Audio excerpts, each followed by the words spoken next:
I was prepared to hit send on a draft article noting the importance of second-round draft selections, in regards to a potential Cubs signing of Craig Kimbrel.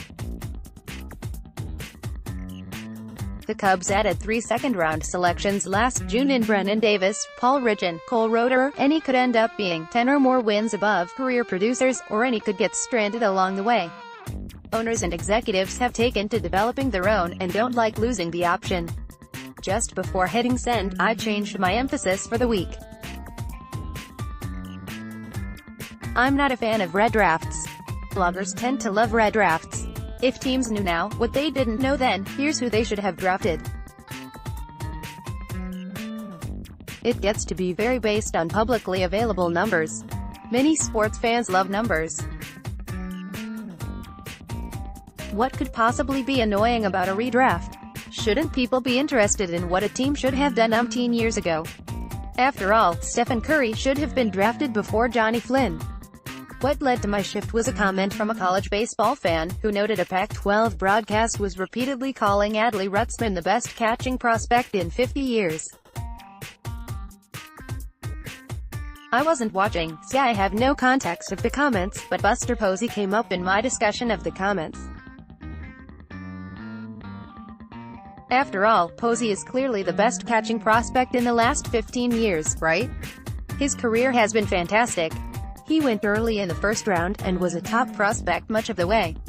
All of those are accurate. However, on draft day, he went 5th. On draft day, Tim Beckham was considered a better investment. So were Pedro Alvarez, Eric Hosmer, and Brian Mattis. That is on the record. After the selection process, Posey flourished in a professional environment. That also is tough to debate. Decision-makers in June 2008 chose 3 players who have had worse careers than Cubs choice Andrew Cashner over Posey. Using the term prospect is occasionally dangerous. Assessing a prospect is that the user decides the definition term. Executives on draft day considered Alvarez and Mattis better than Posey, in an era where teams weren't realistically limited by the commissioner in their spending. The decisions that matter are the ones decided on draft day. Posey was less valued by 4 teams than other players. Rutschman looks 1.1. Depending on the definition, Rutschman is a better prospect than Posey, regardless the future.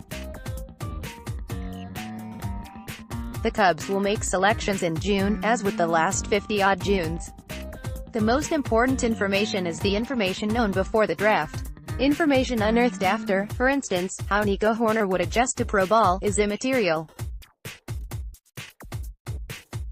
If you dig arguing about which reliever should be the Cubs' 8th reliever in 2 weeks, have at it. I'd prefer to wrangle about which players should and or could be in the Cubs' pipeline for the next 10 years. Some of them might get to play with Cubs that sign extensions next season because the Cubs have ample room under the spending limits in 2020. The 2019 draft class is in the process of expanding by 1, apparently. I'd be kidding if I'd feign familiarity with Vanderbilt commit Trejan Fletcher, but I'm guessing the Cubs are good enough at advanced recon to be aware of him. If he's all that, I doubt he slips to 27. It would be far more likely that someone else gambles early on Fletcher, go Deering, and sends one of the other top 24 from last week's class of 2019 down to eligibility at 1.24. I listened to the first 7 innings of a pitching duel between the Auburn Tigers and the Tennessee Volunteers. Both pitchers were allowing the occasional base runner, but squelching rallies before runs scored. Auburn played at 2 in the 8th. Southeastern Conference baseball is a treat in mid-March. Duke's Graham Stinson was an Andrew Miller type last year, pitching leverage moments in relief. 2019 hasn't been kind to him. His numbers, both statistical and radar-based, are quite a bit off so far. Another rough one for Duke LHP Graham Stinson. He was mostly 87 to 88 in the first, less power on his slider in the 75 to 77 miles per hour range. HBP, F8BB, K2B, INF1B, BB, 6 to 3 in the first. Struggling to locate. At which time, the point becomes, in which round would it make sense to think he's fixable? The debate is between what's seen, and what isn't. A draft round has a likelihood of success. In reality, I doubt he lasts until round 11. My hunch is someone probably disregards his season in about round 5. Would you prefer a player in that round who has done well recently, or was supposed to do well? Asterisk asterisk asterisk I accidentally ran into a Tulane game on Saturday. 5 minutes later, I had a player of interest. Green Wave third baseman Cody Host bounced a pitch off his face on the video board on a lengthy home run. Yeah. So what? It was his 9th of the season. Last season, he was a sophomore eligible, selected by the Twins in the 35th round. The next half inning, he made a nice stop at third defensively, and added a hustle double his succeeding at-bat. At some point, the draft becomes about wanting this or that. Is the lefty that was considered an early selection, but has struggled, of more apparent value than a two-way third baseman? Of course, you can wait 3 or 4 years to agree or criticize. Or assume that the Cubs selected properly. Where's the fun in that? A Griffith, Indiana native, he might have a degree of Chicago bias, to boot.